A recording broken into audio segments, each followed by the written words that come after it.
I'm just outside of my mobile home, gazing at the sun. It's 7 a.m. and this is one of my new practices to get outside and gaze at the sun in the morning, recommended by my friend Jackie Jones. And this is really going to help me to start being connected to my circadian rhythms. And I'm pretty much barefoot. I'm wearing flip-flops because I'm outside in the mobile home park and it is pavement here. So can't really super walk barefoot without being on the asphalt. But I am just wearing a tank top and shorts and my flip-flops so that I can feel the cool air. And it is quite energizing. And here's the view of my mobile home park in the morning light. It's not the most attractive, but you can see here's my little unit right here.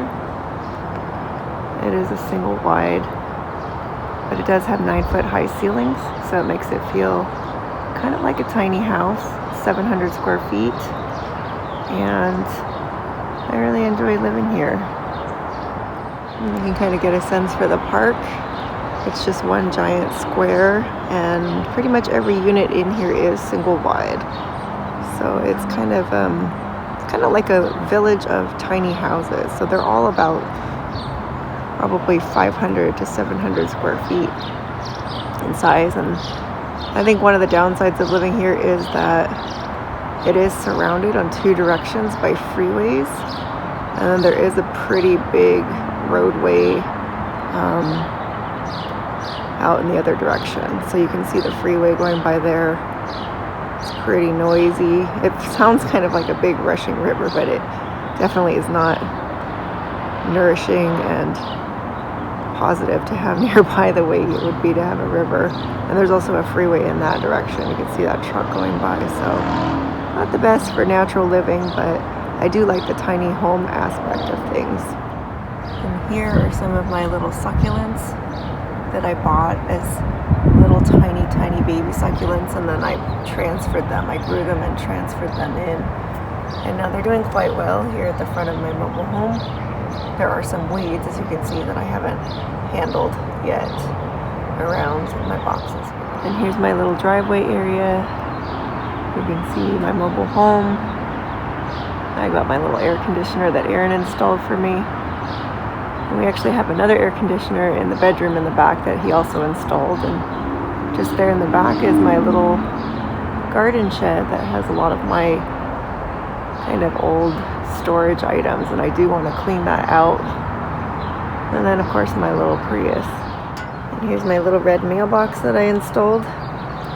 Unfortunately, that tape that you see there is because I had taped some letters on, or numbers, the address numbers on there, and then they fell off. So here's my little porch, and I have some more succulents, my little welcome mat,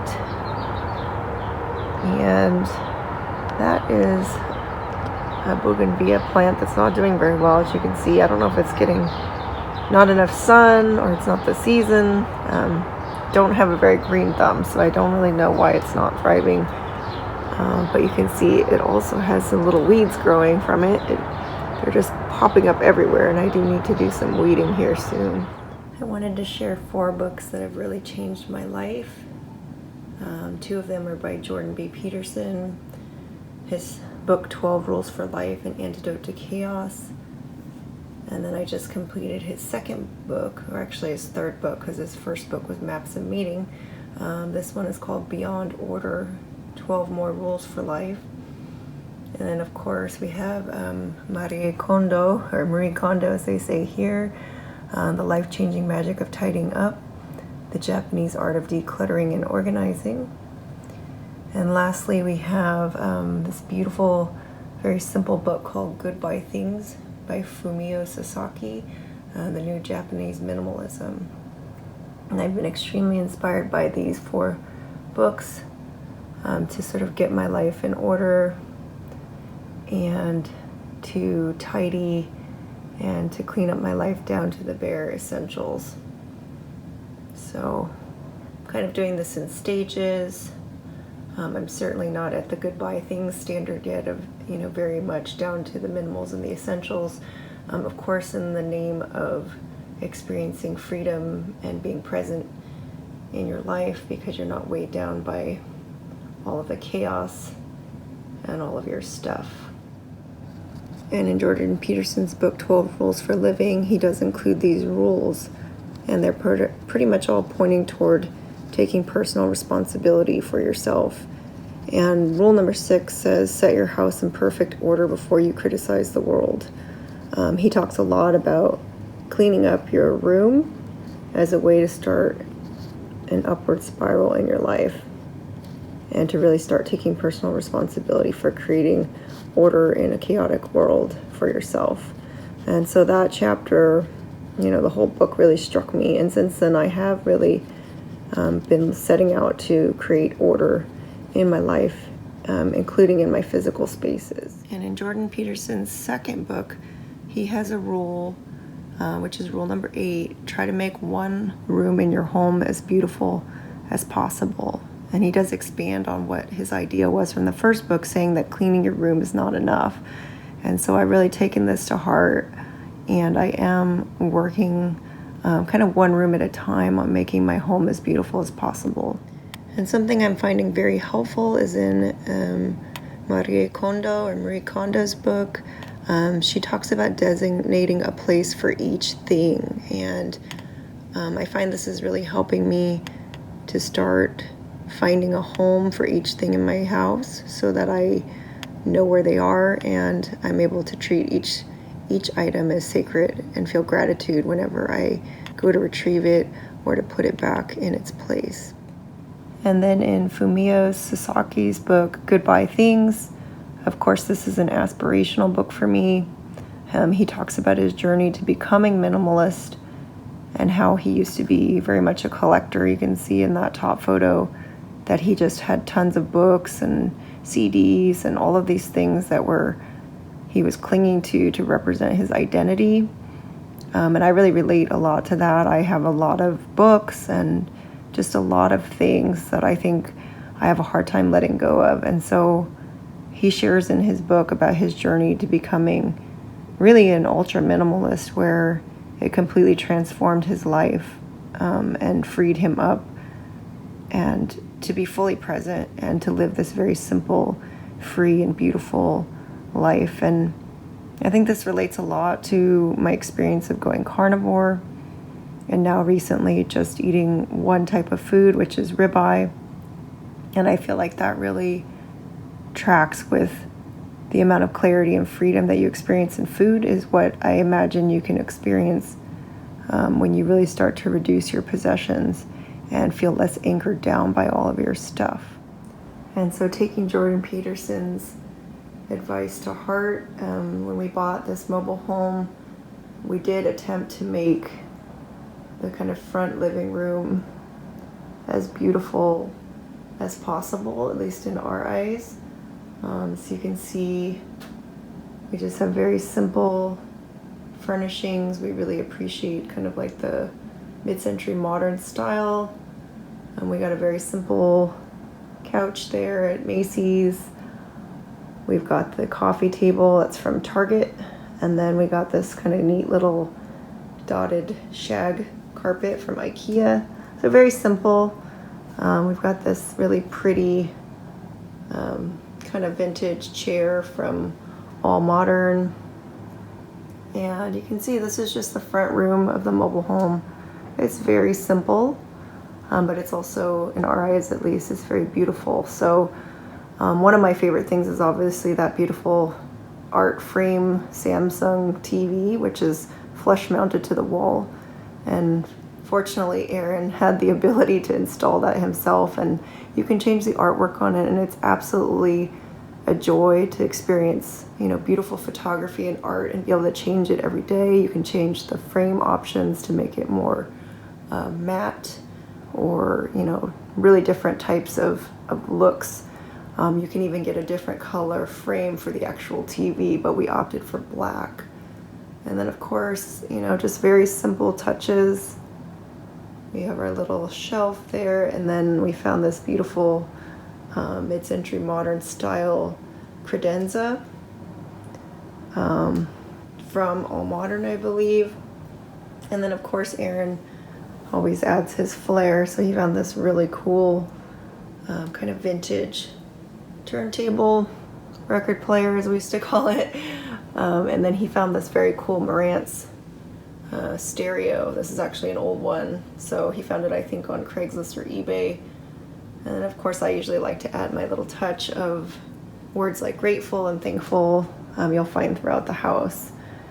And then that's just a little postcard that we got.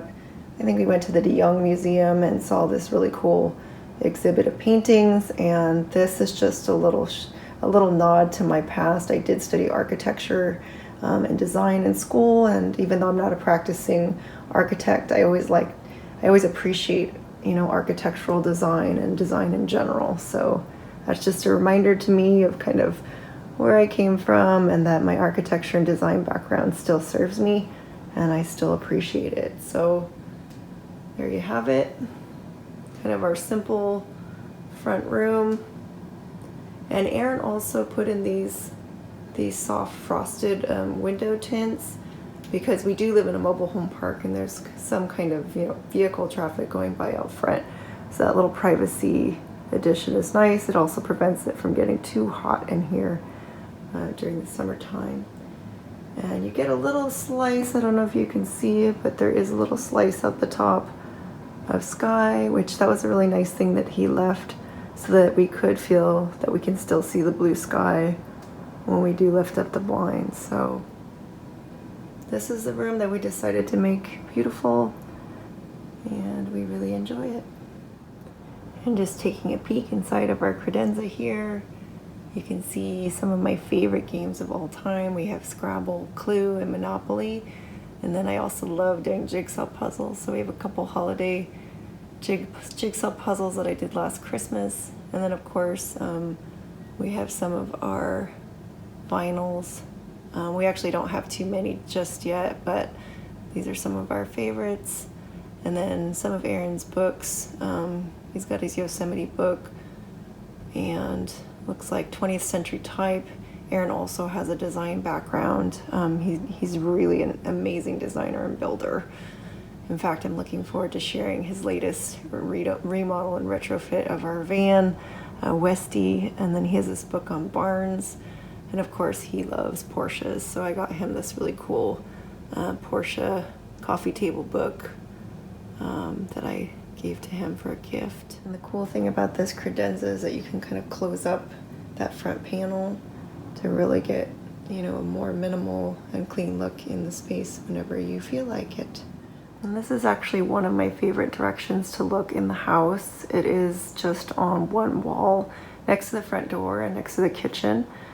I like the fact that the kitchen and the living room are directly connected, so it's just one big space that's open with 9-foot high ceilings. And we have this kind of cool mounted wall art, and it says, "Let your dreams take flight." We just got those cute vinyls from the Dollar Tree, actually. And then I've got my salt lamp, and Aaron has his little wooden plane. And then of course I just love having this picture I took of Aaron when we went to Seattle, and we were at a hotel in the lobby, and he was drinking his coffee looking out at the beautiful view. And I just put the Scrabble tiles that I had that say bold, because Aaron is really bold, and he just reminds me to live with courage and be bold in my pursuits. And so I just love this wall shelf that we got. I think we also got this on All Modern, but it's very cool and modular. And so I really just put a lot of my plants. The lighting is pretty low in here. So mostly I find that this plant, pothos, I believe it's called, does very well with low light and low water. I don't have a very green thumb, so it's really nice that they can pretty much survive anything. And then of course we have my really cool snake plant. I really like these. This one's a little bit unruly and it kind of blocks the hallway sometimes. And then Aaron bought me that really cool owl, and I bought that little rainbow sign that says "Dream Big" with the pom-poms. That was another one of my Dollar Tree finds. So you can see we kind of have a combination of, nicer stuff, and then I usually pepper in some of my little cutesy things that I find at places like Dollar Tree or Target. And then down here, I've placed my books back on the shelf, and I've added into the mix there the book called Joy at Work. That's Marie Kondo's second book, or third book rather. And I really haven't integrated that properly, but I love her idea of creating joy at work. So still need to delve into that and actually really try to apply it at work. And I wanted to take a moment to share my vision board. I really believe in vision boards in general. I make a vision board probably once every few months to just kind of refresh it. But you can see a sample one here. In the upper left corner there is this beautiful boat that Aaron and I found. It's our dream boat called the Nelsie. We went to a boat show in Seattle and we went aboard, and it's absolutely gorgeous and the perfect type of boat that we would want to live on long term, when we retire. And that second photo is, a camping van, which really is manifesting already because Aaron is outfitting his Westphalia, his van called Westie, for our next adventure. So I love that that's already manifesting. That one of the lady, she's kind of doing some form of maybe yoga or dance, which I absolutely love yoga and dancing. And she also has a very nice, lean and toned feminine body, which is always a goal. And then we've got this gal just, out in Montana or Idaho or somewhere looking out the back of the van, which is where I want to go and do those things. We have my favorite beach, Gibson Beach in Big Sur. And I really, during the pandemic, wanted to get out and see these places, and I was missing them. Yosemite, I've been really craving a trip. Aaron and I have gone on a couple amazing camping trips in the van in Yosemite, and we also stayed at the Yosemite Lodge, and I can't wait to get back there. And then, of course, there's a beautiful little log-style cabin in Michigan that Aaron had found this listing, and that's one of our dreams. We love going to his family cabin at Walloon Lake in Michigan, and it is a little, old-style log cabin, which fits with my dream of living kind of like the pioneer prairie days of Little House on the Prairie in some kind of log cabin style place. And Aaron and I both agree that we would love to always be, on a river, on a lake. We can't really be far from the water. And then these last two images are really just showing, kind of living a simple life, with nature and just a lot of natural light, whether you're outside or inside, and just having things be clean, tidy, and minimal, which is really one of my primary goals for this next, the next few months, is to really start to clear out all of the excess in my life. So I might make a new vision board in the next few days, but for now, this one is actually still pretty relevant for my current endeavors.